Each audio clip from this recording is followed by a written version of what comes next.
Hello and welcome to Total War Shogun 2 Battle Commentary. My name's Shal and I'll be going through our battle today. Purpose of this video and this channel will be to demonstrate some of the various ways in which Shogun 2 can be played.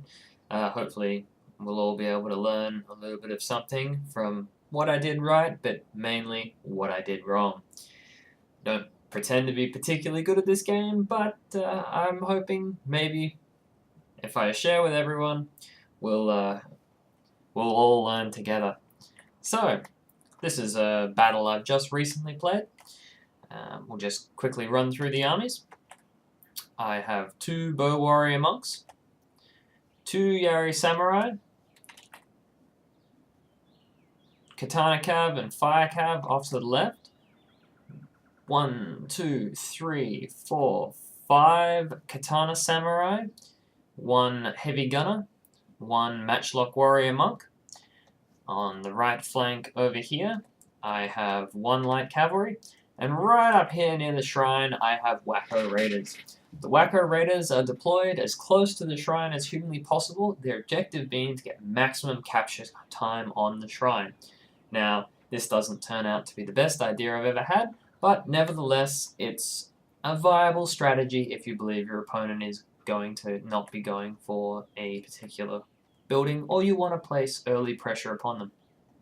My opponent over here has 1, 2, 3 Bow Ashigaru, 1 Nanganata Samurai, 1 Yari Ashigaru,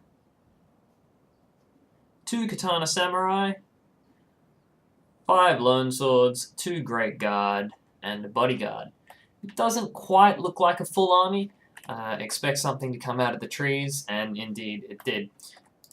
So, basically the objective in this particular battle was to try to bring my cavalry round from the left flank, my light cavalry will be running around the right flank, and my army will try to seize this hill here. This doesn't work exactly how I planned. As a matter of fact, this turns into a complete disaster. But the important thing is we can learn a lot from this, mainly what not to do. Now, he sends his archers out quite aggressively, which is quite a good play. He can put lots of shots into the Wacko Raiders as they're trying to claim the shrine, forcing me to withdraw, or forcing me to take very large casualties.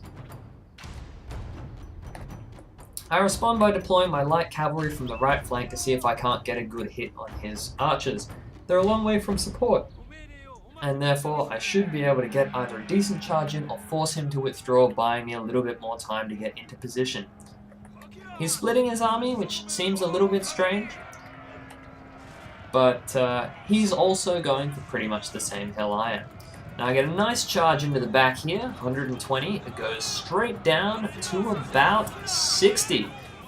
Enormous damage with the charge. Light cavalry are spectacular if you can use them correctly. 50 left, there you go. Unfortunately for me, this is where it all starts to go a little bit pear-shaped. I'm paying too much attention to my light cavalry and not enough attention to my army. You'll notice it's sitting on the top of the hill, facing the complete wrong way. My Wacko Raiders are tied down by the enemy double Great Guard and his bodyguard, so I'm in a fair bit of trouble. They're not going to last too long and they need immediate assistance. Therefore, I wheel my army around and send my spears to help. Meanwhile, he's attacking up the hill. Immediately, it becomes evident that neither of our battle plans is actually happening. Whatever, we're just purely responding to what's going on. My light cav has been pinned down, but has fortunately got into his bow ash again, so, once again, good casualties. His general's down here and I'm trying to tie him down. Unfortunately, it doesn't work particularly well, but nevertheless, it was worth the shot. There goes my light cav.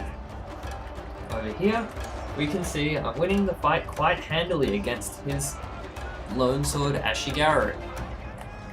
Things are looking pretty good for me at the moment. I've got monks shooting into his troops, his left flank is collapsing, and everything's pretty much committed.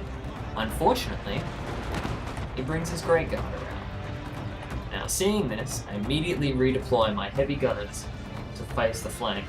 If I'm going to get charged, I want him to be charging with Great Guard into my heavy gunners. They will annihilate the Great Guard. Or at least, it'd be an even trade, and that'd be about fair, Koku for Koku. He's pretty busy down here, though. Putting pressure on his left flank, and I'm looking pretty cozy. It's hard to lose from here, you'd think. Well, we'll find out. Once again, this Great Guard are charging forward, and I'm desperately trying to use my Katana Samurai as a screen to protect my heavy gunners. I love those things. Unfortunately, we've got a bit of a problem. While I will quite easily win this fight, and I desperately have to stop shooting because if I hit my general, I am screwed. My guys are all exhausted down here. They've been fighting for a while, they're starting to get outnumbered. And out bursting from the trees comes my opponent's Yari Cav. Now, I'm in trouble because I've committed all my spears. In fact, all my spears are routed. So, I don't have anything to really fight them with except for my cavalry. Which I really should have been using quite a bit earlier. Disaster strikes. My entire line has collapsed. Desperately having to send my general in. And the remaining Katsams that were tied up now the Great Guard have been routed. But I am in real trouble here. Real trouble. Basically have nothing with which to defend, except for these two rather tired Katsam, although they're in reasonable shape. Yari Cav is going for my Fire Cav, and my Fire Cav is going for a desperate rear charge. I need to collapse one of these units on his flank if I'm to have a snowball's chance in hell. Meanwhile, my Katana Samurai Cavalry are sent to try to take out his bodyguard. They do run into his Lone Sword Ashigaru and do reasonable damage. Cat Cav are very, very effective against swords, so you should not hesitate to use them where possible. But they're very high vetted swords, which means that it's a lot more even than I'd really like it to be. Fortunately, the rear charge from the Fire Cavalry has broken the Lone Swords that were there, meaning that it's just the Yari Cav. The Yari Cav, well, it's a beautiful firing angle there. Just putting shot after shot in them, they last no time at all. My general versus his general, it's a full melee general, so I'm confident that I've got this in the bag. But it was definitely looking very dicey for a while there, and I'm not entirely sure how I managed to win. Nevertheless, it's obvious that the battle plans of both of us did not survive. His battle plan was clearly trying to seize the shrine, or take the hill, push me off it. He ended up splitting his forces, and that's what cost him the battle. If he had a full unified front and I hadn't been able to rout those couple of lone swords, instead he would have flanked me, I wouldn't have had sufficient troop numbers to hold my own position, and I would have crumbled. Fortunately for me, he panicked, he tried to outmaneuver me, and I managed to beat him on the flank. Thank you for watching, everyone, and I hope you enjoyed it.